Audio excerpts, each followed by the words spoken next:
This is a true story, something that happened to me, and it's a reminder that sometimes the deepest betrayals come from the people sleeping right beside you.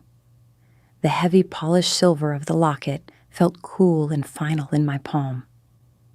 We were at Uchi in Austin, surrounded by the low hum of quiet money and the clink of sake glasses, celebrating our 5th anniversary. I was about to give him his gift when my husband, Alex, raised his glass, his smile as bright and hard as a diamond. But his toast wasn't for us. It was a eulogy for me. To new beginnings, he announced to the silent, expensive air around us, his eyes locking onto mine, devoid of any warmth, and to finally cutting loose, the dead weight holding me back. He slid a pristine white envelope across the table, the logo of a prestigious downtown law firm embossed in the corner. I've started a new venture, Lena, a real one. I took what we had in savings to fund it. Consider it a long overdue investment in a business that will actually make money, unlike your little hobby. He gestured dismissively, a flick of the wrist that encompassed my entire world, my jewelry studio, my passion, my soul. I'll have my things moved out by tomorrow. My lawyer will be in touch about the rest. If you genuinely enjoy our stories, please subscribe to the channel. Tell us where you're from and what time it is right now. It's always fascinating to know how far our story flows. The silence that followed his words was a physical thing, a crushing weight that pressed the air from my lungs. He stood up, adjusted the cuffs of his $1,000 shirt, and walked out of the restaurant without a backward glance, leaving me alone with the locket, the divorce papers, and a $400 dinner bill I now had no way to pay. My world hadn't just ended. It had been meticulously, cruelly, and publicly detonated. For 5 years, I had loved Alex. We'd met in a crowded bar on 6th Street, two ambitious 20-somethings ready to conquer Austin. He was in tech sales, a world of soaring projections and ruthless charisma. I was a metalsmith, a creator who found magic in the alchemy of fire and stone. He'd loved that about me then. He called me his earth goddess, his artisan soul. He'd encouraged me to leave my stable graphic design job to pursue my dream full-time. Stoneweaver Designs wasn't just a business to me. It was the physical manifestation of my heart. I poured every ounce of my being into shaping silver, setting turquoise, and weaving intricate patterns that told stories. He'd always been supportive, or so I thought. He'd helped me set up my LLC, handled the boring financial side of things, and always praised my work to our friends. But over the last year, something had shifted. The praise became tinged with condescension. My studio, once our shared point of pride, became that expensive shutout back. My late nights hunched over my workbench were no longer signs of dedication, but proof that I wasn't contributing in a real way. He started talking about scaling, ROI, and market disruption, words that felt alien in my world of handcrafted art. The mockery started subtly. Sold another $50 bracelet, hun. Great. That'll almost cover the electricity bill for your kiln. He'd say it with a smile, a teasing little jab that was meant to sound playful, but was designed to slowly, methodically chip away at my confidence. Our friends, mostly his colleagues from the tech world, would chuckle along, their wives nodding sympathetically at me, the poor, artsy spouse with a cute but profitless passion project. I defended my work, my art, explaining that building a brand took time. He would just pat my hand and say, "Of course, baby. I believe in you," in a tone that made it clear he believed the exact opposite.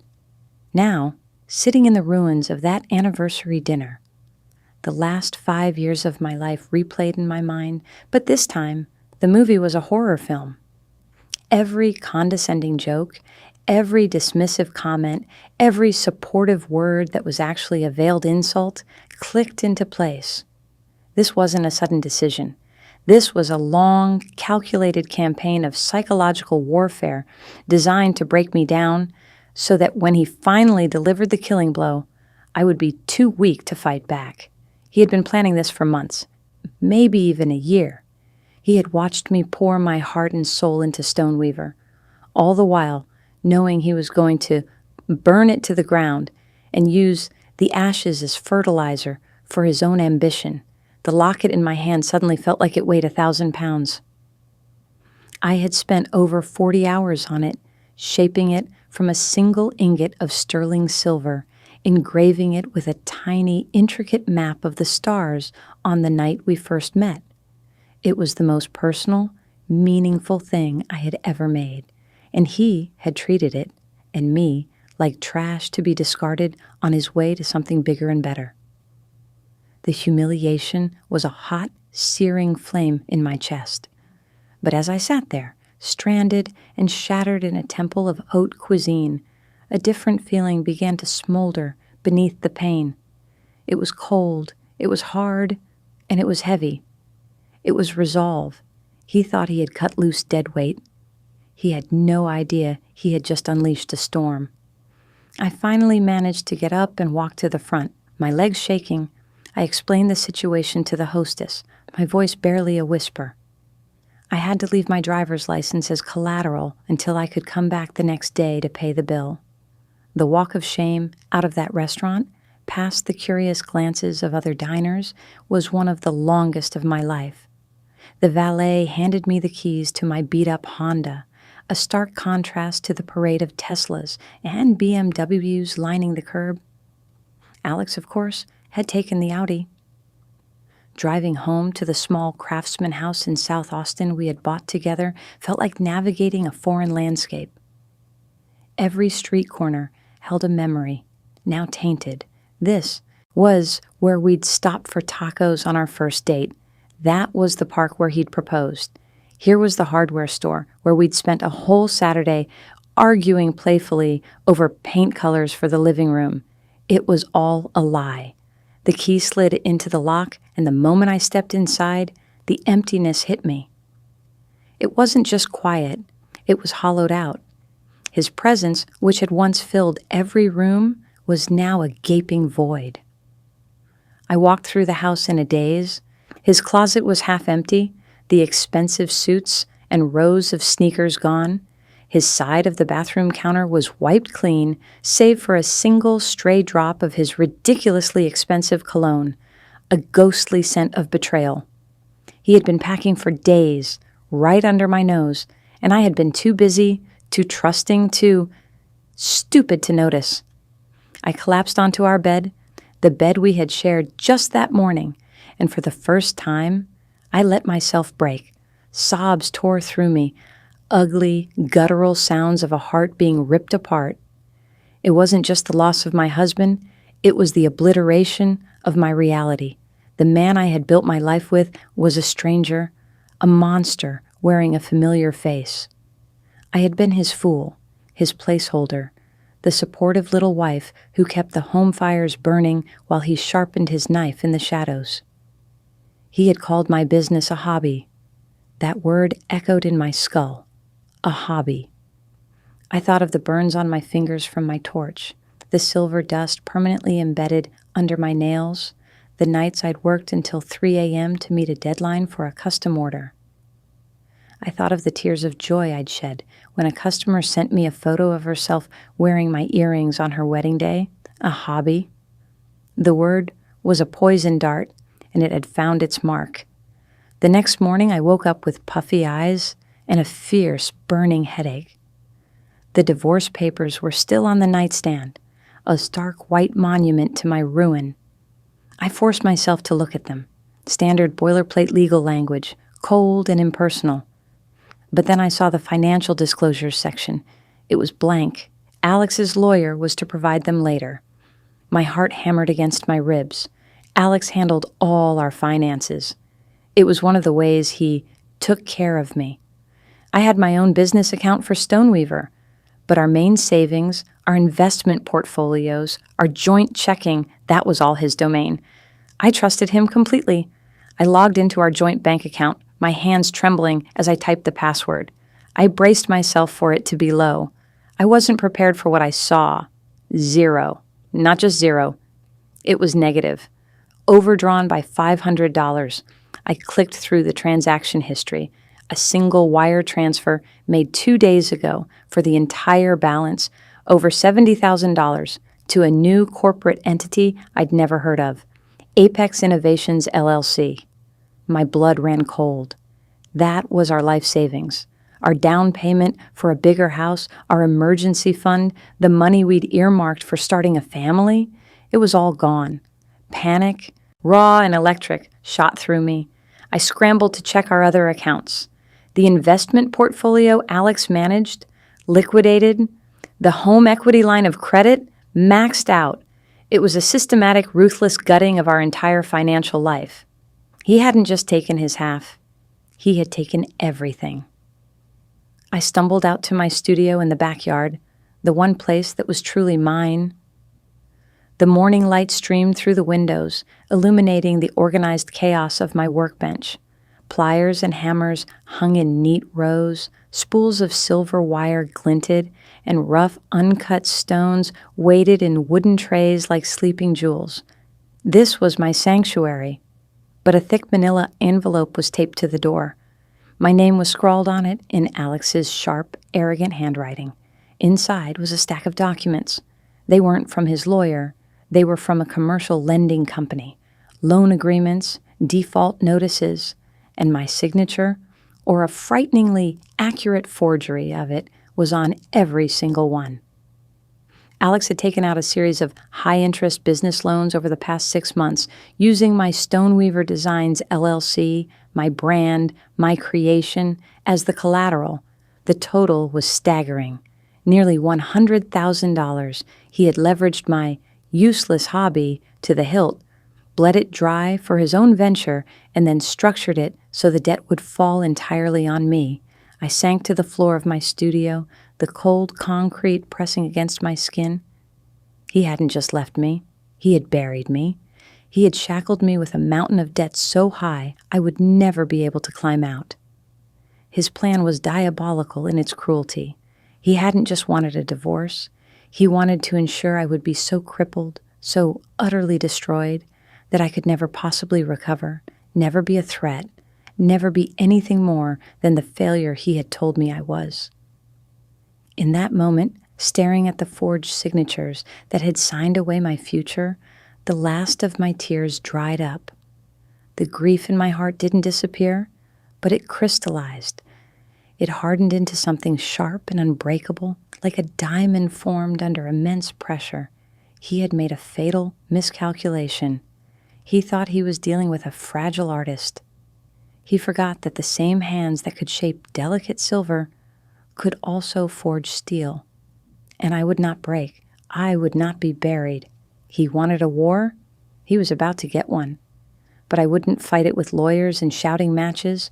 I would fight him on my own terms, in my own arena. I would take the useless hobby he had mocked and despised, and I would turn it into an empire. My success would be his ruin. His mockery would become my fuel. He thought he was starting a new venture called Apex Innovations. He had no idea I was about to reach my own apex, and the view from the top would be of him, burning in the wreckage of the life he had stolen.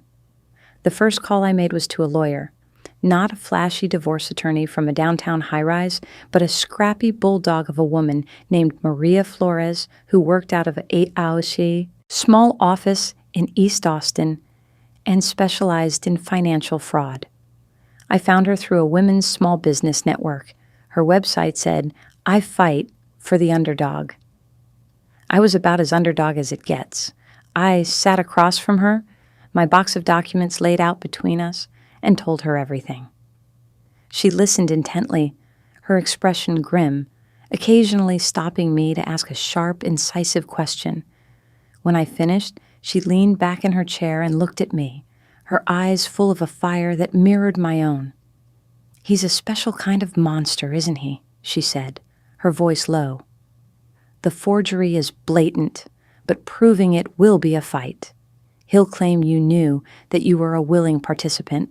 His lawyers will paint you as a bitter, scorned wife, trying to ruin him out of spite. The legal battle would be slow, expensive, and brutal. In the meantime, the debt was real. The default notices were ticking time bombs. Maria was clear. The immediate priority was survival. "He wants to bankrupt you, to foreclose on your studio and your home," she explained.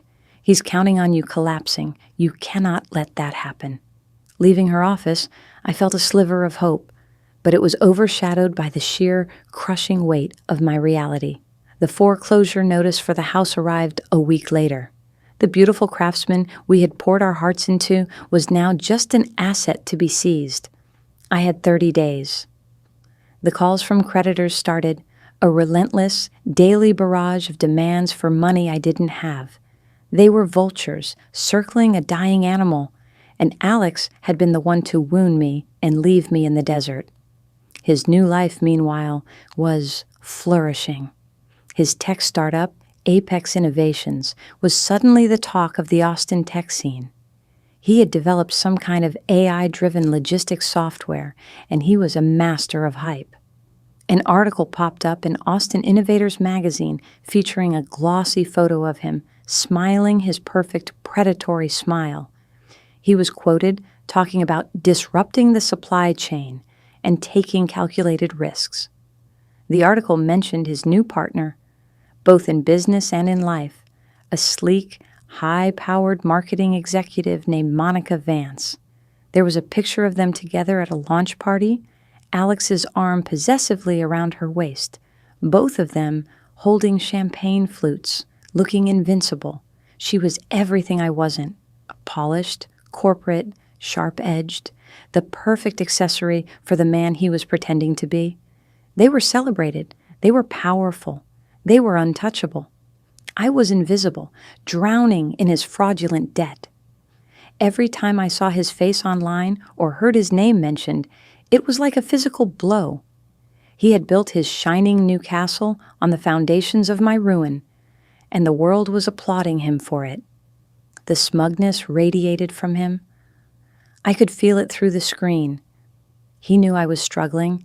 He knew he had left me with nothing. And I knew with absolute certainty that he was enjoying it. He was savoring my destruction. It was the ultimate validation of his superiority. He had won. My friends, or the people I thought were my friends, slowly peeled away. Most of them were couple friends, and they chose the winner. I got a few pitying texts, a couple of awkward calls, and then silence. I was a pariah, a reminder of a messy divorce, a failure they didn't want to be associated with. The isolation was a cold, heavy blanket. It was just me, the barking creditors, and the ghost of my stolen life.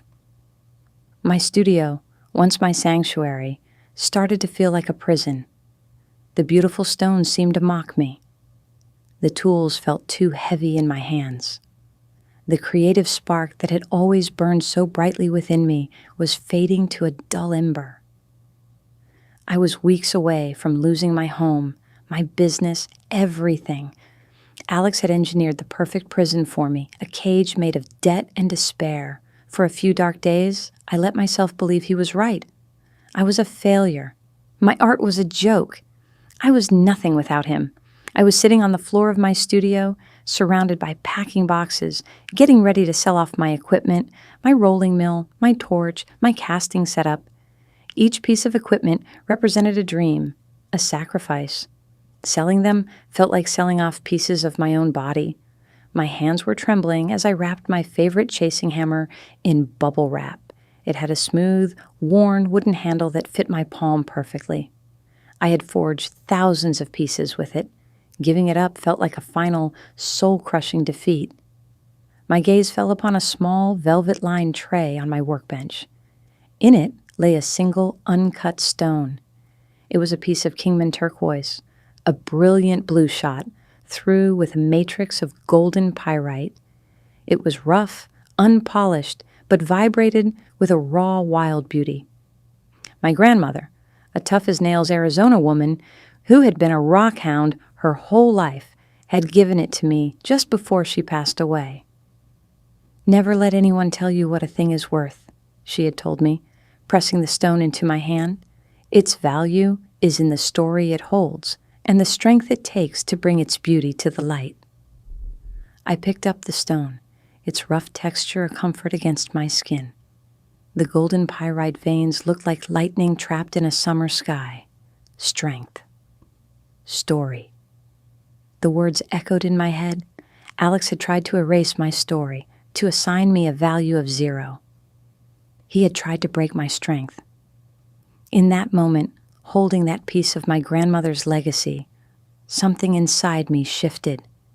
The despair cracked, and through the crack, a furious white-hot light poured in. He did not get to write my ending. I picked up my phone and called the auction house that was coming to appraise my equipment. "Cancel the appointment," I said, my voice clear and steady. "I'm not selling." I hung up before they could reply. I unwrapped my chasing hammer and held it tight in my fist. I looked around my studio, not at a prison, but at an arsenal. These were not just tools, they were weapons. And my art was not a hobby, it was my power. I wasn't going to fight Alex in his world of lawsuits and spreadsheets. That was his territory. I was going to defeat him in mine. I would build Stoneweaver Designs into something so successful, so celebrated, that my name would be a constant, bitter reminder of the woman he had underestimated.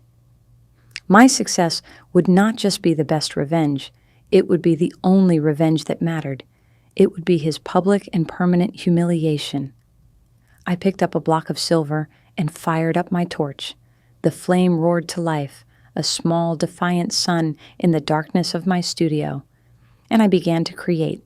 The first collection I designed after that day was different. It wasn't about pretty patterns or delicate forms. It was forged in fire and pain. I called it the Kintsugi Collection, named after the Japanese art of repairing broken pottery with gold, making the cracks part of its history and beauty. Each piece was intentionally fractured and then mended with seams of gold-infused solder. There were jagged-edged pendants, cracked shield rings, and earrings that looked like shattered pieces of silver held together by pure, defiant light. It was a story in metal and stone, a story of breaking, of mending, of becoming stronger in the broken places. It was my story. I had no money for marketing, so I turned to the only tool I had, my Instagram account. I had a modest following of a few thousand people who liked my older, gentler work. I started fresh. I posted a raw, unfiltered photo of my hands, not manicured, but stained with liver of sulfur, with small nicks and burns on the knuckles. The caption was simple. Sometimes you have to build your own armor. New collection coming soon. This one is for the survivors. The response was immediate and surprising. People I didn't know started commenting, sharing stories of their own heartbreaks, their own battles. They connected with the idea of finding beauty in the damage. I photographed the new pieces, not on pristine white backgrounds, but on rough concrete, cracked pavement, and against the gnarled bark of an old oak tree in my backyard. The aesthetic was raw, honest, and powerful.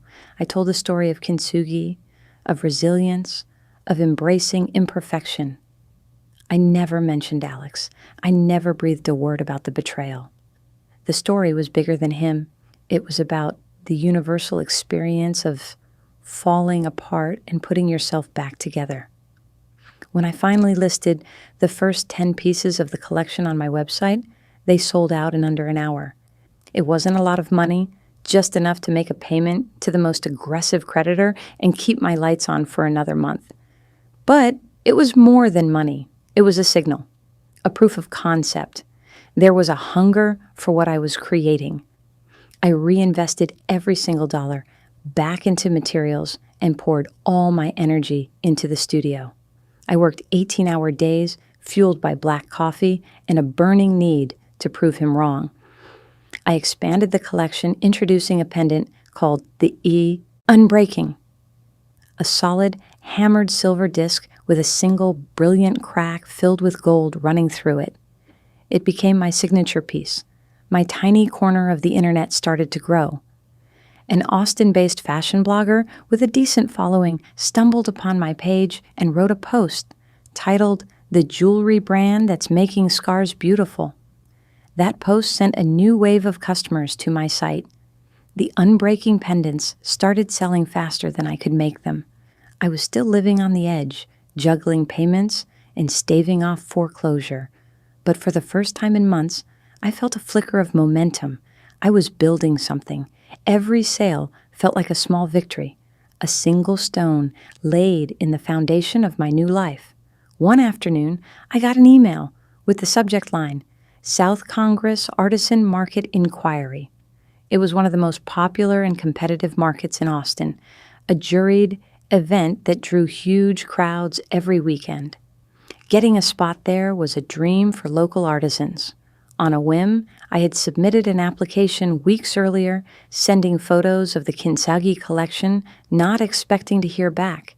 They were offering me a booth. The catch was the fee, $500, due in 3 days. It was money I absolutely did not have. That night, another notice was taped to my door. It was a final warning from the bank.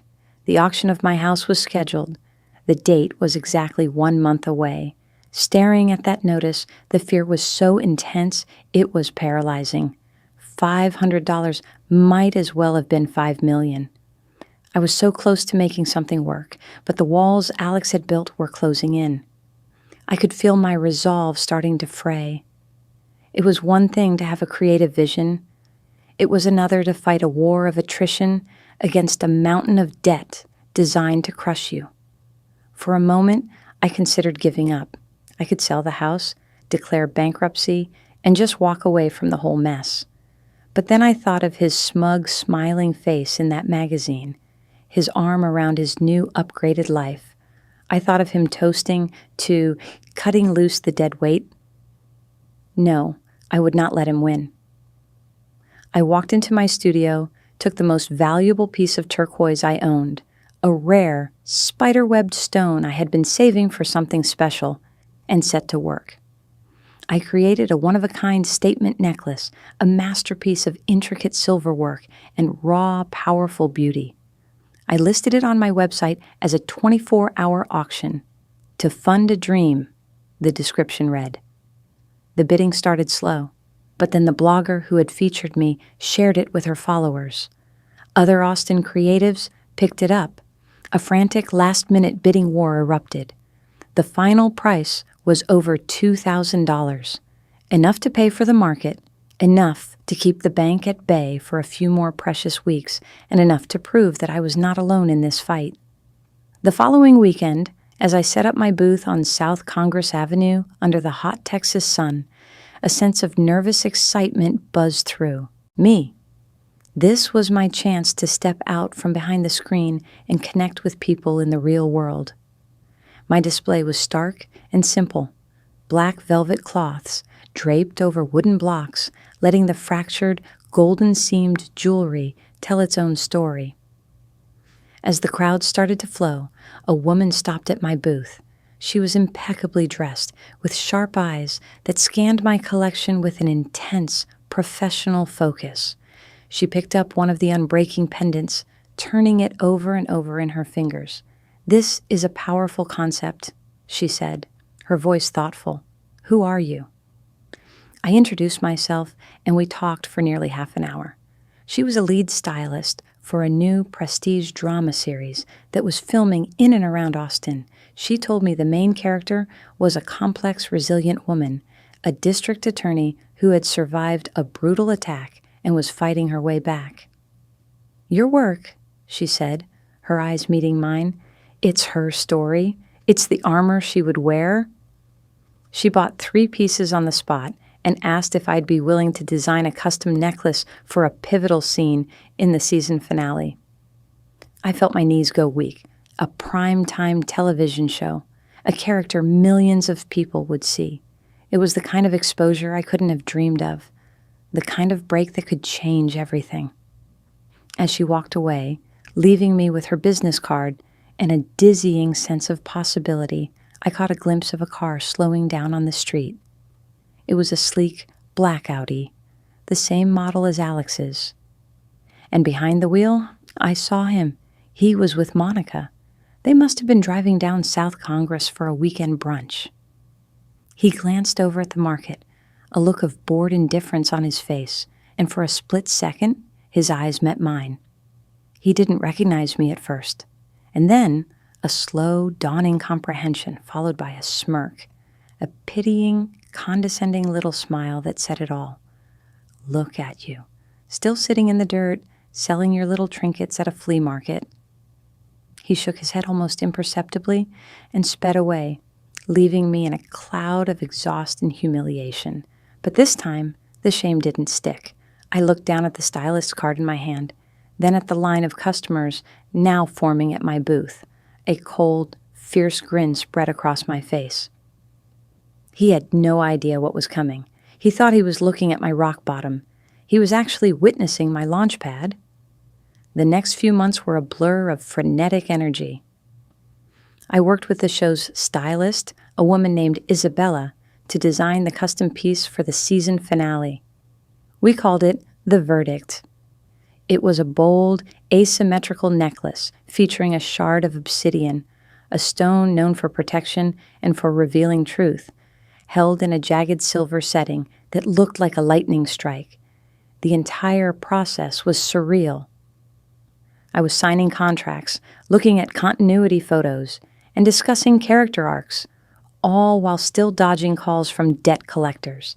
Every penny I made from my market sales and my booming website went into two things: paying the absolute minimum on my debts to keep the wolves from the door, and buying the highest quality materials for the show's piece. This was my one shot, and it had to be perfect.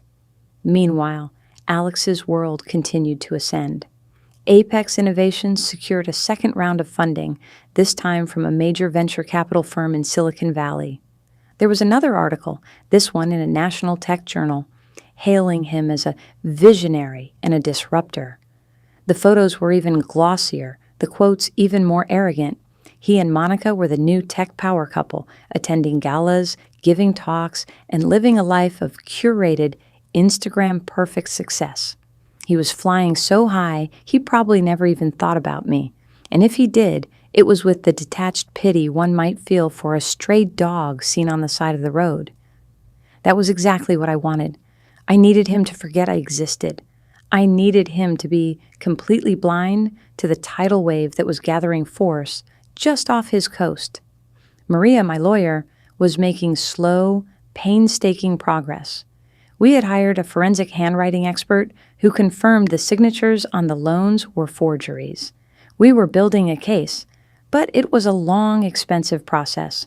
"We have the truth on our side, Lena," she told me during one of our weekly calls, "but he has an army of corporate lawyers. They will try to bury us in motions and delays. They'll try to bleed you dry until you give up." Giving up wasn't an option. The night the season finale aired, I was alone in my living room, the living room that was still, by some miracle, mine. I had managed to negotiate a forbearance with the bank, buying myself a few more months with the promise of a significant payment after my big project paid off. It was a huge gamble. If the show didn't move the needle for my business in a massive way, I would lose everything. I sat on my couch, my heart pounding in my ears. The show was a massive hit, a critical and commercial success. The final 10 minutes of the episode were a tense courtroom scene. The lead actress, a beloved star, delivered a powerful monologue, and there, against the collar of her crisp white blouse, was my necklace. The verdict! The camera zoomed in for a close-up as she spoke her final damning lines to the villain.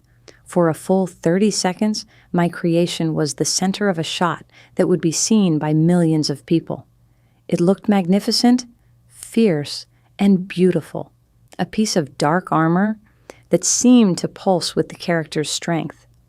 My phone, which I had placed on the coffee table, buzzed once, then again.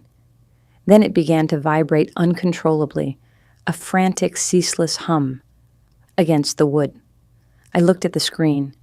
It was a flood of notifications from my website's sales app. Cha-ching, cha-ching, cha-ching.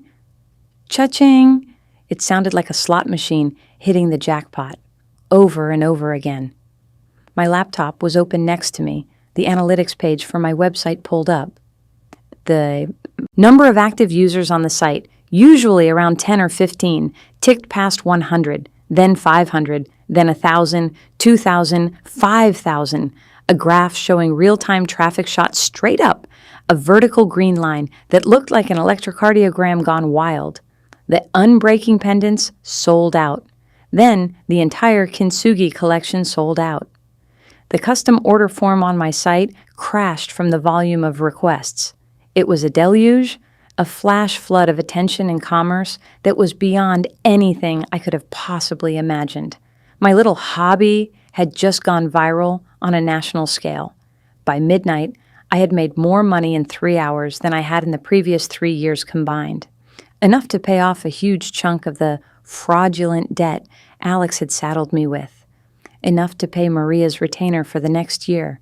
Enough to finally breathe. But that wasn't the best part. The next morning, my inbox was flooded with emails not just from customers, but from the press. LA Magazine, Vogue, Harper's Bazaar. They all wanted to know the story behind the necklace, the story behind the artist. And then came the one that made me stop. It was from a producer at Good Morning America. They wanted to do a human interest feature on me, on the woman who had turned her pain into a nationally recognized symbol of resilience. They wanted to fly me to New York. The war was no longer a quiet, desperate struggle in the shadows. I was about to be given a national stage and a very bright spotlight. And I knew exactly how I was going to use it. I was going to tell my story, not the whole bitter, messy story of Alex's betrayal. I was going to be much smarter than that. I was going to tell the inspirational, empowering story of Stoneweaver Designs. And in doing so, I was going to craft a narrative so compelling, so authentic, that it would make his carefully constructed world of lies and hype crumble into dust. He had no idea that his greatest creation was never his AI software. It was me. The monster he had created was now coming for him, armed not with a knife, but with a story the entire world was about to hear. The trip to New York was a whirlwind. I was put up in a chic hotel in Soho, given a clothing allowance, and prepped by a team of producers who were captivated by my story. They saw what the world was seeing, a tale of female empowerment, of artistic triumph over adversity. I was the perfect narrative. During the prep sessions, I was careful. I framed my adversity in vague but powerful terms. I spoke of a difficult period of transition, of losing my footing and having to rebuild from the ground up, of my work being born from a time when I felt broken and overlooked. The magic was in the subtext. I didn't need to name Alex. Anyone who had ever been underestimated, betrayed, or dismissed by a man would fill in the blanks themselves. I was giving them a hero to root for, and by extension, a villain to despise. The morning of the show, sitting in the green room at the ABC studios in Times Square, I felt a strange sense of calm. The Lena, who had sat crying in that fancy Austin restaurant a year ago, was gone. In her place was a woman who had walked through fire and hadn't been burned, but forged. When I walked onto the set and sat across from the smiling, famous host, the bright lights didn't intimidate me. They felt like my birthright. The interview was a masterclass in controlled storytelling. I wore one of my own pieces, a simpler version of the verdict. I spoke about my grandmother, about the power of kintsugi, about the community of women who had rallied around my brand. Stoneweaver isn't just about jewelry, I said, looking directly into the camera, speaking to millions of people. It's about acknowledging that our scars, our breaks, are not things to be hidden. They are proof that we are strong enough to heal. This brand is for every person who has ever been made to feel small, useless, or broken. It's a reminder that you have the power to mend yourself with gold. The segment was a massive success. My website, which I had scrambled to upgrade to a robust server, exploded again. But this time, it was bigger. It wasn't just a moment, it was a movement. Mend with Goals started trending on Twitter. Women posted photos of themselves wearing my jewelry, sharing their own stories of survival and resilience. I was no longer just a jeweler. I was a symbol. And that was infinitely more dangerous to Alex than any lawsuit. Back in Austin, the fallout for him was beginning, slowly at first, and then all at once. The first crack appeared in an unexpected place.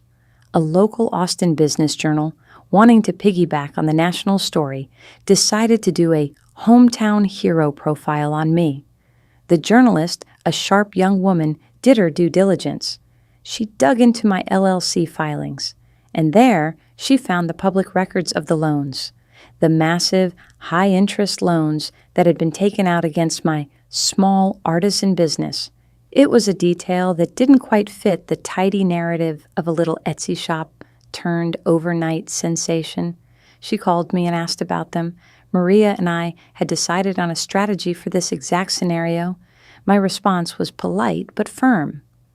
I can't comment on the specifics of any financial matters due to ongoing legal proceedings, I told her, but I can say that Stoneweaver Designs was the victim of significant financial fraud, and we are working to resolve the matter through the proper channels. That was all she needed. The article that came out was a bombshell. It celebrated my success, yes, but it also raised questions. It hinted at a darker story beneath the inspirational surface, one of financial malfeasance and disputed debt that was now being investigated. The article didn't name Alex, but it listed the dates the loans were taken out, a period when I was very much married. Austin's tech and business community is small and insular. People talk. The Shopify whispers started. The story of my national success was now intertwined with a story of fraud, and his name was in the middle of it. The venture capitalists who had funded Apex Innovations were not in the business of backing feel-good stories. They were in the business of mitigating risk, and a founder who was potentially embroiled in a nasty fraud case involving his ex-wife was a massive risk. They started their own internal investigation. They dug into his financials, his projections, and the very foundation of his company, and what they found was a house of cards. Alex was a brilliant salesman, but his product was more hype than substance. The AI software was buggy, underdeveloped, and nowhere near ready for the market. He had sold them a dream, using my stolen money as the seed to create the illusion of progress. The final act took place not in a courtroom, but at the Austin Technology Council's annual Innovators Gala, the biggest tech event of the year. Alex was scheduled to be a keynote speaker. It was meant to be his coronation, the moment he was officially anointed as Austin's next tech king. I was invited too, not as a plus one, but as the founder of one of the fastest-growing e-commerce brands in the state. I bought a ticket. I chose my dress with care, a simple, elegant black column that would make my jewelry the centerpiece. I wore the verdict necklace. When I walked into the ballroom at the Four Seasons, the heads turned. People were whispering. My story had become the city's favorite piece of gossip. I saw Alex across the room, surrounded by his sycophantic followers. Monica was clinging to his arm, her smile looking brittle and forced. He saw me. The smirk was gone. In its place was a flicker of something I hadn't seen in his eyes for a very long time: fear. He tried to ignore me, turning back to his conversation, but the damage was done. My presence was a specter at his feast. A few minutes later, as the dinner service began, I saw two men in dark suits approach his table. They spoke to him quietly. One of them handed him a thick envelope. I recognized the logo of the VC firm that had funded him. Alex's face went white.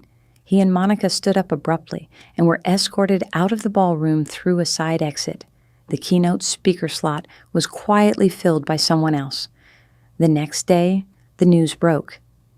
Apex Innovations was shutting down, effective immediately. The board had fired Alex, citing financial irregularities and a loss of confidence in the leadership. The VC firm was suing him personally to recoup their investment, alleging fraudulent misrepresentation. His house of cards had collapsed, but the revenge wasn't complete until my own justice was served. The evidence of fraud, combined with the public pressure and his imploding career, left him with no room to maneuver. His high-priced lawyers, no longer being paid by the VCs, advised him to settle.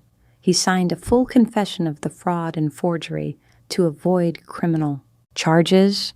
The agreement stipulated that he was responsible for every penny of the debt he had illegally taken out in my name. He had to sell everything: the Audi, his collection of watches, the downtown condo he shared with Monica. She, of course, left him the moment the money was gone. His reputation was shattered. He was a pariah in the tech world he had so desperately wanted to conquer.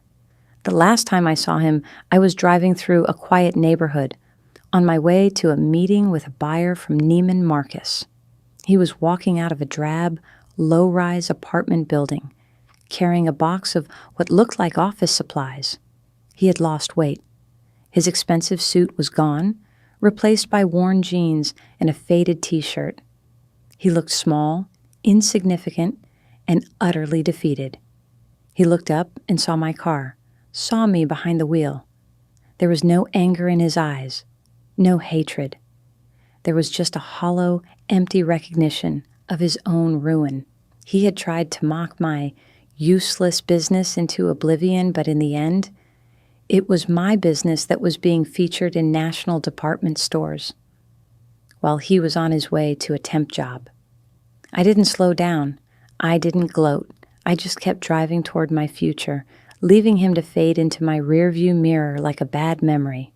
Tonight, I am standing in the middle of my new studio, a sprawling, light-filled space in a converted warehouse in East Austin. I have a team of 5 artisans now, all women, all of whom I pay a handsome wage. We are packing up a massive shipment for a new retail partner in Japan. The sound of hammers on metal, the hiss of torches, the laughter of my team, it's the most beautiful music I have ever heard. On my desk, there is a small velvet box. Inside is the locket I made for Alex, the one I never gave him. I had kept it all this time, a cold silver reminder of the day my world fell apart.